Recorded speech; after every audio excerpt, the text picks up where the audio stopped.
네, 서동수의 글로벌 마켓 리더 메리츠증권 서동수 과장과 얘기를 나눠보도록 하겠습니다. 안녕하십니까? 네, 안녕하세요. 네. 자, 오늘 어떤 내용들 가지고 저희가 좀 얘기를 나눠볼지 먼저 이슈부터 확인을 해보도록 하겠습니다. 자, 오늘 이슈 주제는 바닥 탈출 본능이라는 얘기를 가지고 해보도록 하겠습니다.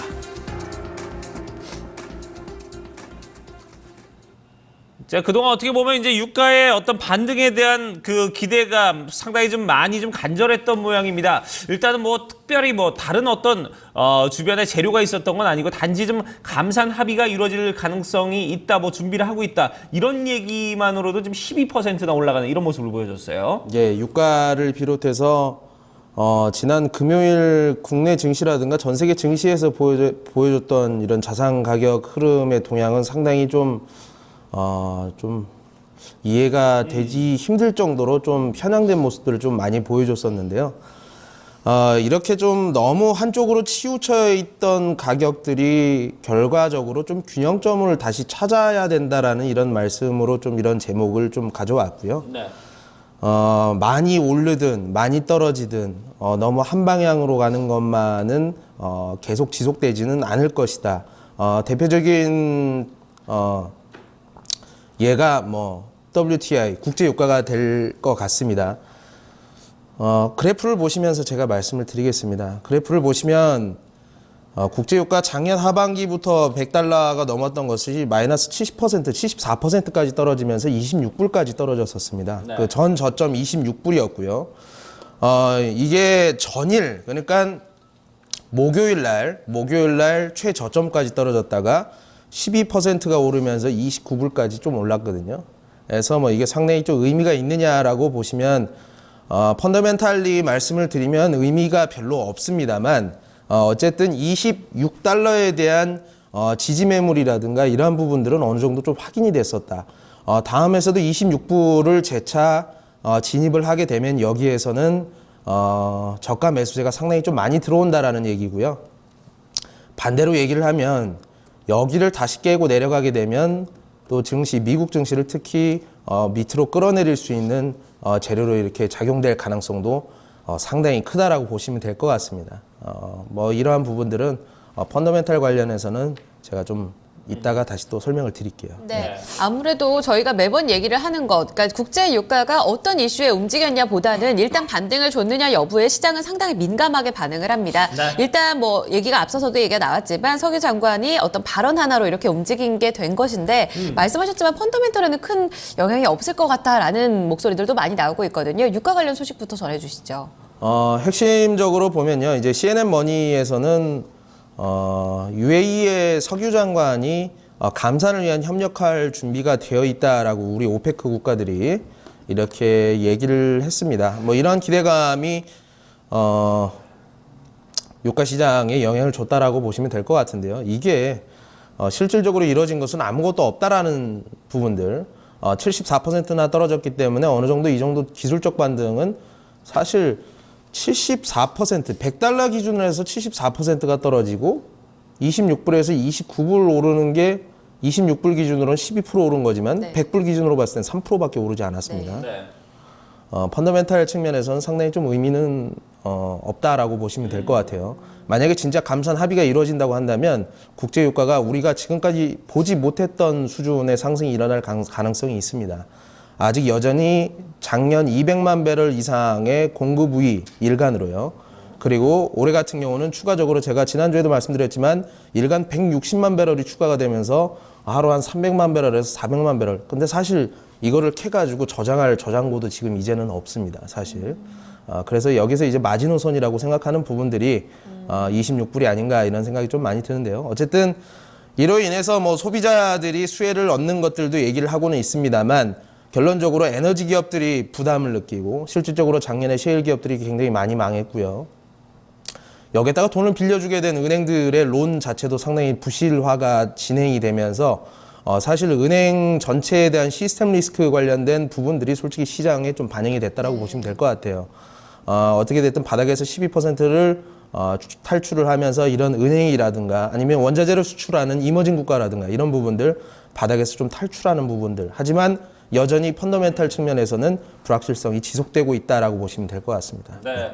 자, 이렇게 좀 여전히 좀 펀더멘탈 측면에서는 아직까지는 좀 안정을 찾기는 좀 어려운 부분들이 있다 이렇게 얘기를 해주셨는데 이제 문제는 이제 아시아 시장입니다. 뭐 중국도 그렇고 지금 일본도 그렇고 지금 뭐 여러 가지 좀 경제 정책들이 지금 하나도 지금 안 먹히고 있는 상황이고 이런 부분에 대해서 계속해서 좀 불안감을 계속 주고 있고 뭐 각자 이제 중국과 일본에서는 또 여기에 어떻게든 좀 시장의 안도감을 좀 불어넣어 주려고 하고 있는데 이런 부분들이 이제 유가와 같이 맞물린다면 이제 어떤 모습들을 보여줄지도 상당히 궁금해지고 있어요. 최근 에너지 기업들이 가지고 있던 이런 위험 요소들이 은행으로 이전될지도 모른다라는 이런 시스템 리스크 위험 그 리스크에 대한 우려가 자체가 상당히 좀 시장에 큰 부담으로 작용을 했었습니다. 네.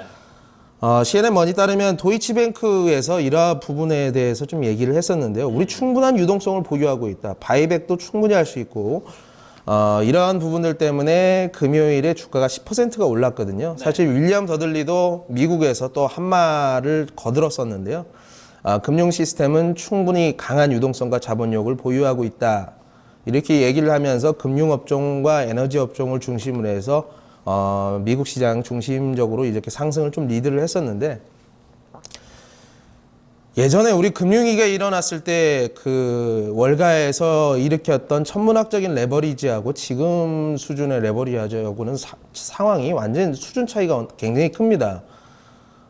최근에 뭐 빅쇼트라는 영화 때문에 요즘에 그 부분을 보고 이렇게 좀 센티멘탈이 크게 오히려 악영향을 미치지 않았느냐 좀 개인적인 생각도 좀 드는데 그때 그 은행들의 건전성은 진짜 형편없었던 것이 사실이고요. 레버리지가 제가 알기로는 30배에서 뭐 50배까지 일어났던 거. 돈 1억 가지고 50억을 썼던 이러한 부분이었었는데 지금 같은 경우는 이미 우리가 금융위기를 지나면서 스트레스 테스트를 완벽하게 다 이렇게 통과를 했던 은행들이 지금 운영을 하고 있는 부분이기 때문에 이 부분이 오히려 충분히 유동성을 가지고 있다라는 얘기 자체가 좀 어느 정도 좀 근거가 타당하지 않느냐라는 이런 생각이 좀 많이 듭니다. 네. 그러니까 그때와 지금, 그러니까 금융위기가 다시 재현되는 게 아니냐라는 우려감들은 그때와는 아무래도 은행들의 어떤 자산 건전성이라던가 재정 구조가 많이 좀 바뀌었다라는 의미에서 지금 그렇게 큰 우려를 갖지 않아도 된다라는 결론이 좀 나올 것 같은데 그렇다면 아시아 쪽도 살펴볼게요. 지난주 내내 중국 시장이 이제 휴정에 들어갔고 일본 증시가 아주 아시아 증시의 파급력이 엄청난 흐름을 보였었거든요. 이런 두 가지 이슈에 대해서 이제 중국은 이번 주부터 개장에 들어가고요. 일본 측의 어떤 진정 여부 이 두 가지는 또 어떻게 보고 계신가요? 중국 쪽에서 일단 적절한 시기에 립 서비스는 나오기는 했습니다. 오늘 분명히 시장이 충격을 받는 것은 분명해요. 상해 시장이 오늘부터 열리기 시작하는데요. 위안화에 대한 단기적인 또 추가적인 하락에 대한 이런 우려들이 상당히 좀 수면 위로 떠오를 수 있는 상황들이 재현될 수 있습니다. 역외 환율 자체도 지금 조금 불안하게 움직이고 있는 상황인데요. 그림을 보시면 6.5위안 수준, 달러는 6.5위안 수준으로 지금 최근에 유지를 하고는 있습니다만 어쨌든 최근 들어서 굉장히 약세를 보이고 있었던 이런 추세는 우리가 확인할 수가 있습니다. 이러한 부분들이 오늘 엄청난 스트레스로 인해서 좀 테스트가 분명히 될 터인데 중국 중앙은행에서 위안화 단기 하락 우려는 더 이상 우려하지 않아도 된다라는 측면, 추가적인 하락이 없을 것 이렇게 얘기를 했는데요. 모든 자산의 가격들이 원래 선 조정을 받게 돼 있으면 끝에 좀 더 큰 충격이 온다고 하더라도 좀 어느 정도의 좀 지지하는 이런 힘들이 굉장히 좀 강하게 나타나는 경우들이 있습니다. 오늘 시장이 많이 밀린다고 하더라도 오늘 정도까지만 시장이 밀린다고 보시면 될 것 같고요. 여기서 중국 시장이 떨어져서 우리 시장도 막연하게 더 떨어질 것이다라고 해석하는 건 부분들은 그런 부분들은 좀 적용하지 않으셨으면 좋겠다라는 생각이 좀 들고요. 로이터 통신에 따르면 또 설 연휴간 중국의 소매 판매액 자체가 한 11% 정도 증가를 했다라고 합니다. 이러한 부분들이 어느 정도 좀 중국 증시가 힘을 받는데 좀 많은 도움이 됐으면 좋겠습니다. 네, 그래요. 자, 반대로 이제 일본 같은 경우는 지금 기업들 마이너스 금리 도입하고 나서의 이전 수준으로 지금 다시 돌아갔다 지금 뭐 40대 기업들 주가들 다 지금 떨어졌다는 지금 얘기들도 나오고 있는 상황이고 오히려 좀 중국보다도 일본 시장이 조금 더 이제 좀 최근에 많이 좀 불안해 보이는 그런 모습입니다. 사실 일본 시장 같은 경우 우리나라와 롱숏 페어로 이렇게 많이 결정이 되는 이런 자산들로 우리가 분류가 되는데도 불구하고 일본 시장이 아무래도 변동성이 상당히 크다 보니까 이러한 부분들에 대해서 좀 공포감을 느끼시는 투자자분들도 상당히 많을 거라고 좀 생각이 듭니다. 일본 시장이 특히 엔화 강세로 인해서 국제 시장이 좋아지고 증시가 안 좋아지는 모습들이 우리 증시에는 나쁘다고 볼 수는 없거든요. 그럼에도 불구하고 최근 들어서 증시의 불안감의 센티멘트를 크게 좀 조장을 하고 있었다라고 보시면 될 것 같은데요. 엔달러가 약간 좀 좋아지고 있는 모습들이 있어요. 그 그림을 보시면 아시겠지만 블룸버그에 따르면 지난주 슈퍼 엔저 거의 뭐 달러당 110엔까지 이르렀습니다. 120 한 3, 4엔 제가 정확하게 기억이 안 나는데 이렇게 슈퍼 엔저까지 가다가 완전 슈퍼 엔고로 이렇게 가는 모습들을 좀 보여주고 있었거든요. 이런 부분들이 좀 안정화되는 모습들을 좀 보여주고 있습니다. 어쨌든 이러한 부분들은 최근 들어서 미국 자산을 팔면서 일본 국채를 사들이는 이러한 행태들의 트레이딩 때문에 상당히 좀 엔화 강세가 좀 두드러지게 이루어졌다라고 보시면 될 것 같은데요. 앞으로는 월스트리트저널의 이제 기사에 따르면 아베 신조가 얘기를 했습니다. 앞으로 이런 금융 불안, 그러니까 금융 시장의 불안이 계속 이렇게 진행이 된다고 한다면 우리가 얼마든지 긴급 회의를 열고 엔화 약세라든가 아니면 추가적인 양적 완화에 대한 우리가 논의를 충분히 할 수 있다. 뭐 굉장히 강력한 정책 수단을 동원하겠다는 부분들을 좀 시사를 했거든요. 이렇게 되면서 좀 엔화가 좀 최근 들어서 상당히 좀 안정화를 가져가는데 이러한 것들은 오히려 증시에 좀 안정화를 가져가는 데 있어서 조금 도움이 되는 재료가 아닐까라는 생각이 듭니다. 네, 그러니까 이제 뉴욕 증시의 어떤 금요일장 흐름과 더불어서 일본의 엔달러 환율 차트까지 봤을 때 더 이상의 바닥은 없지 않을까라는 결론을 내려볼 수는 있을 것 같은데 글쎄요, 그 반등 여부에 대해서는 사실상 좀 미지수잖아요. 이번 주 어떻게 좀 보고 계신가요? 오늘 시장이 뭐 갭상승을 하면서 출발을 할 겁니다. 하겠지만 분명히 10시 반이 되게 되면 중국 상해 증시에 대한 부담감이 한 10시 정도가 되면 분명히 좀 나타날 거라고 좀 보여지는데요. 뭐 점심시간을 지나면서 어느 정도 좀 매물이 소화가 되면서 반등 흐름을 계속 이어나가는 게 어떻게 보면 우리 증시에 있어서는 가장 좋은 그림이 될 것이라고 좀 생각을 합니다. 네. 외국인들의 수급들이 상당히 좀 중요하다라고 좀 생각이 들고요.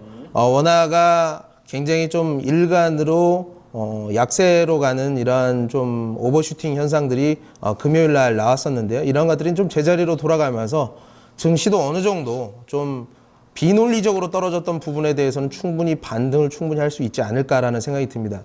사실 제가 반등이 가능하다라고 말씀을 드린 레벨에서 계속 지금 더 떨어지지는 않지만 또 올라가지도 못하는 상황들이 계속 연출이 되고 있거든요. 이런 불확실성이 분명히 공포 국면으로 다가오면서 투자자 여러분들한테 상당히 다 팔아야 되는 거 아니냐 이런 생각이 들지만 제가 판단하기로는 아직 뭐 금융위기라든가 지금 저점에서 자산을 매도해야 될 이유에 대해서는 저도 그다지 잘 찾지는 못하겠습니다.